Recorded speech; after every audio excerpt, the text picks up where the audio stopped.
So in this video, I'd like to talk about ethics when doing astrology readings, or any kind of reading in general. So let's dive into it. Okay, so I want to focus specifically more so on astrology readings in this video, but it's any kind of reading. And they're reminding me now as well that it's because I do these intuitively, it's any kind of intuitive reading. And they're also saying, well, it's actually any reading. Even astrology that's not done intuitively, there should be some type of an ethic backbone to this in some way. The reason why I'm bringing this up is because a lot of people that do astrology tend to do public readings, chart readings on either people that have either passed on or that are still alive currently, whether they be public figures or even just family members, friends, whatever. They just pull up their chart and go start reading on it. The thing is that whenever you're doing something like this, it should always require explicit consent from the person that you're doing it on. Now, I'm going to tell a bit of a story here in terms of, because I get guided on a lot of this, okay? I connect to my higher self for intuitive guidance on a lot of things. Everything gets vetted by my higher self, okay? If you want more information on how I do this stuff, you can head on over to my website, mysticalmark.ca. But so my guidance on this, so back when I started doing readings with other people, okay, there was a friend. So I'm just going to get into the story now. There was a friend and coworker that would usually come get readings with me. Now, typically what happens with my guidance is that I will be guided to have a certain experience to be able to learn and understand things. It's not just simply really like being told. And they're reminding me now that the reason why we do that is because we want to guide you to have the experience so that you fully understand it for yourself, not just being told certain things from us or just being told information. Because when you actually experience and understand it, it then becomes a concrete part of your existence, of your reality. It becomes valid, it becomes real, right? So anyway, this person would normally come and meet with me for readings, whether they were tarot readings or astrology or whatever. So there was one day, it was actually, I think, quite abrupt when they wanted a reading. And I was like, okay. And usually I get guided to stuff beforehand. And so I had got guided to some things, I believe, before this, but not everything. So they had come over and were performing the reading and everything. And then all of a sudden, they wanted to talk about one of their kids.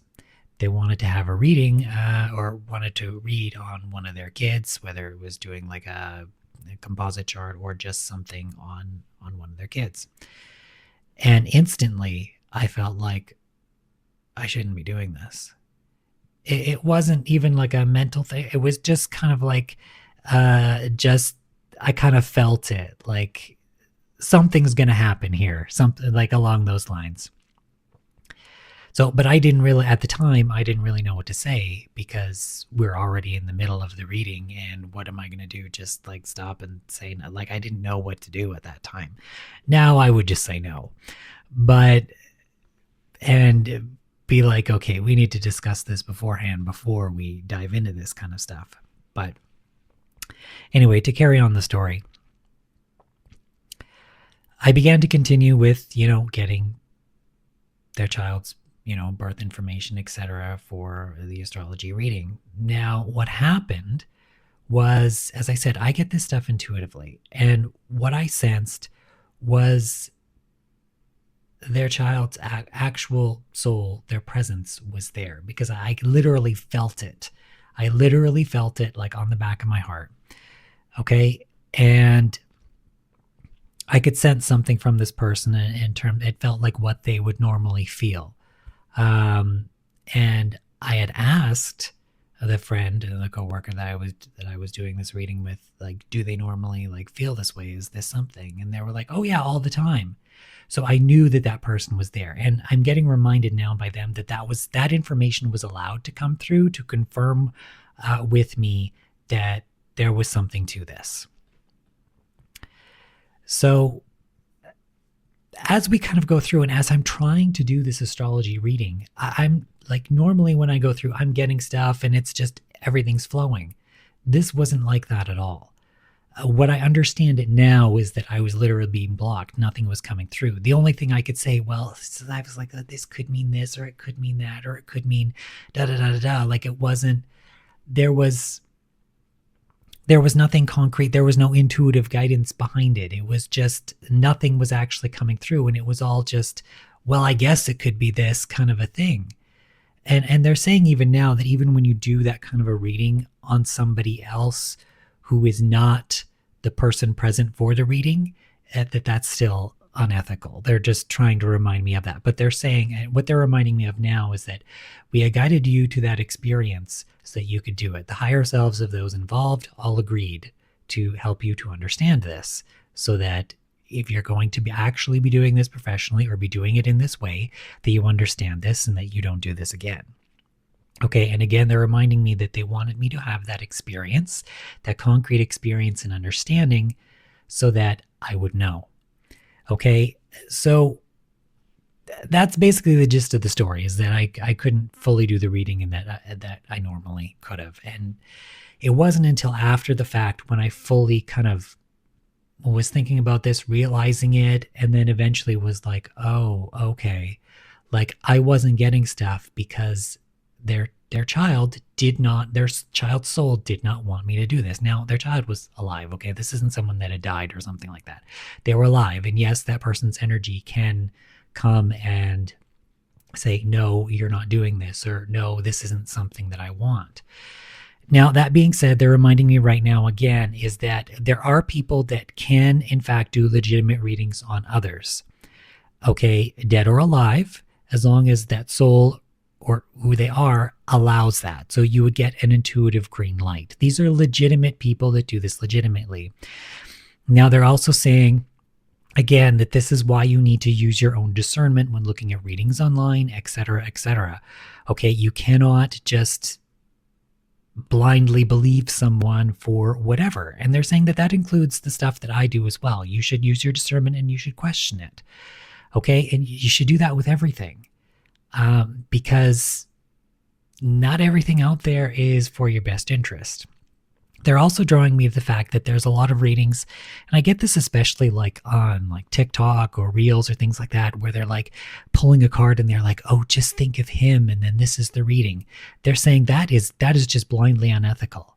That is blindly unethical.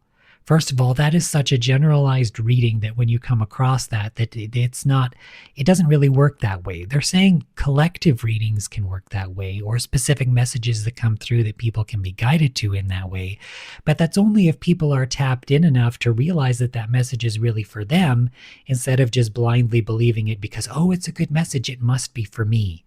Okay, it doesn't really work like that. And that's why my own guidance when I do weekly astrology and weekly tarot videos on YouTube, that my guidance is to do them mundane, to have them so it do the readings and how it affects us geopolitically, economically, etc. Because that kind of stuff affects us all. And you can't just avoid a message that's coming through surrounding those kinds of things, right? Because that's something that we don't usually have direct control over.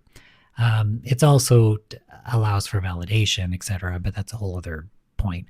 But they don't like, they say they will bring collective messages through when it's warranted, but they don't like to do, oh, it could go in this direction, that direction, whatever, because people don't listen to that. They do listen, but they only listen to what they want to hear. They don't listen to a message that might be specifically for them, because you have to be tuned in enough to understand or feel something that, oh, this could very well be for me, even if it's not necessarily something you want to hear. Okay, and that's why. But they're bringing me back to this whole like, oh, think of him and pick the card or whatever. First of all, when they say think of him, they're usually targeting women, and usually to exploit and manipulate, right? So, and I did a video on that as well if you want to check it out. But they're just, or even they're saying, okay, generalize it. Think of this other person then, and then whatever. they're like, you can't just do that because you cannot consent on somebody else's behalf to do a reading. Okay, this is why if you ever get a reading with me, it explicitly states in the reading description, I do not do relationship readings or readings involving any other person unless they explicitly consent. I need direct consent from them. Either it's a live reading where they are there with you, or it's not going to happen, right? Because I'm not going to know otherwise. They're also saying that public readings, if I were to do a public reading on someone, the only way that I would ever be allowed to get intuitive guidance in any of that is if I was given the green light. And they're saying that there are legitimate readers out there that do this, where it's for public figures or people that have passed on or whatever, where they've been given the green light and actually get like intuitive guidance on this stuff. There are legitimate people that do that for legitimate reasons. Now they're bringing me back to the fact of astrology readings and how people think that they can just bring up a chart of anyone and just do an interpretation on it. They're saying intuitive or not, that's still unethical. And especially if you're trying to do it intuitively, you're just going to be blocked. Like if that person or that soul doesn't want that information to go through and you're a person that legitimately can connect intuitively, you're not going to get that information intuitively. You will be blocked. It is only if that person consents, or if their soul or higher self consents to that information coming through, that it will come through. Anybody that does any kind of intuitive reading, it is only the information that you are privy to that will come through. That is it. You can't just get information on whatever the hell you want, because it doesn't work. They're reminding me again, because it's about having the experience. You incarnate to have the experience. If you were just told everything, you wouldn't have the experience. And they're bringing me to kind of like the case in point in the story that I said in this video. Even me realizing this and learning this lesson and understanding that came through an experience that was directly guided to me and was agreed upon by all of the higher selves involved to help me to learn that experience, to understand that it is unethical to do those things. Okay, they're bringing me back to the astrology chart reading again, in that we need to, understand that we shouldn't just be throwing charts up on other people without their consent. There is a big misconception in doing astrology. It almost seems like a lot of people, it's like a very mental thing, or they don't see it as spiritual or something. But it's like, regardless of that, this is another person's personal chart. You're looking into their personal things within that chart and trying to understand their personality, their secrets, all of that stuff. What exactly gives you the right to do that as a random person, random stranger, even as a family member? It doesn't matter. That's that person's personal life, their personal stuff. And I mean, I've done readings on people, and there can be deep, when you do this intuitively, there can be a lot of deep, intimate things that can come out in those readings. That shouldn't be public information on anyone, because we all deserve our private lives. We all deserve privacy. That stuff just simply shouldn't be out there. Even if you're not doing it intuitively and you're just trying to go through and figure something out, that's still not right either, because you're trying to figure out somebody else's secrets and understand things that maybe you weren't yourself meant to know or to put out there publicly. In fact, we just shouldn't be doing those kinds of things. All readings that you do on someone that you're in any way should be consensual, especially public readings. Okay, so they really wanted me to, make this video and drive the point home that, especially in astrology, that really is a thing where people just do public readings without understanding that, what about the other person? They need to consent, right? It's kind of like spiritual RAPE in a way, if you're just doing it and you don't ask them for permission first. Really, that's what it is. So we need to be understanding of this and allow people their own personal space, their own privacy, because it's their life. They chose to incarnate for specific reasons, for whatever. If they don't want you to know, they don't want you to know, because maybe part of not having anybody else know is part of their purpose, so that they can build and learn the skills on their own or whatever. There's a lot of other things from a bigger picture perspective that we don't understand from a mental level or from a human level about people's purposes for being here for whatever reason. And we need to stop limiting ourselves in this understanding, thinking we can just go and do this unethically to try to figure stuff out. Because if something is meant to come through, sometimes you need to have a certain experience or go through certain experiences or phases or growth phases, whatever, to be able to understand something, to be able to even see that bigger picture. Okay, so that needs to be understood. They're bringing me back to the point as well of doing the spiritual work, as in a daily spiritual practice, or other things like that, to be able to properly do the intuitive work. I don't know exactly why they're bringing this up, but they're saying doing the spiritual work, understanding this, those that are committing to that and understanding that are going to have maybe a better understanding of what I'm saying than those that don't. I guess maybe why that's coming through, but they're really wanting, they're saying we want to drive the point home that doing the spiritual work is imperative to also doing this properly and in an appropriate way. Okay, you need to have something that helps you to maintain what it is that you do, that you maintain connection, that you are doing this, you are practicing this and doing things in an appropriate way. Whether you do it all the time or not, whether you're new to this or not, it doesn't matter. It's doing that appropriate spiritual work to do this. Okay, I'm kind of being drawn to maybe end it there for now. If you're looking for more information on me and what I do, whether it's readings or anything, you can head over to my website, mysticalmark.ca. And I hope that there was some insight that was brought out from this video. So take care, everyone, and I hope to see you all in the next video.